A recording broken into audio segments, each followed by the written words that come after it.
malakas na lindol, ipinagutos ni Manila Mayor Isko Moreno. Ang detalye mula kay Sam Nelson.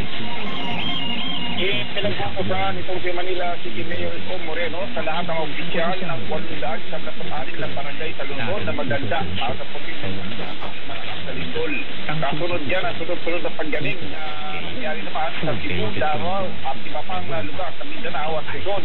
Ayon sa alkalde, handa ang magitan ng Manila Disaster Risk Reduction and Management Office, Manila Health Department at iba pang lokal o ahensya sakaling maganap ang malakas na lindol. Inikayat din ni Moreno ang publiko at ang pribadong sektor kasama na mga paaralan na maganda sakaling kailanganin ang mga evacuation center.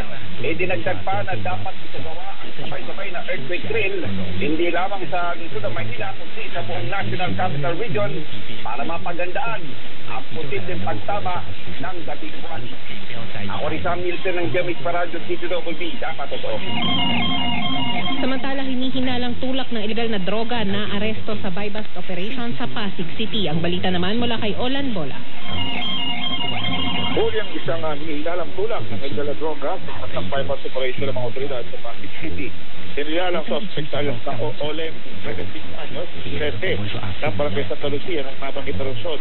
Nadang ibang suspect matapos benta ng umuntik siya buang sa pulis na nagpanggap sa buyer malapit sa bahay ng suspect.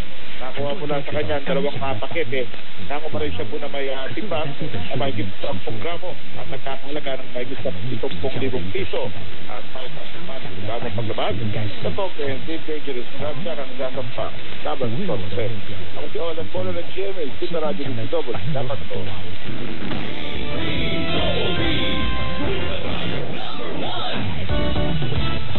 Feeling beautiful inside and out brings out your best smile.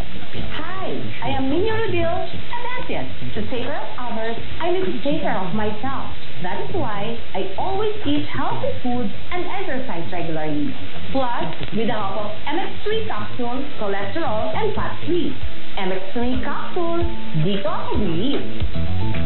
Mahalagang paalala, ang MX3 capsule ay hindi gamot at hindi dapat gamitin panggamot sa anumang uri ng sakit.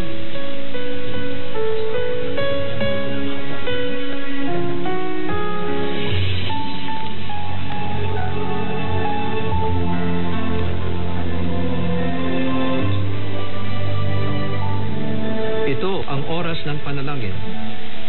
Panalangin para sa personal na pagbabago at pagbabalik loob sa Diyos.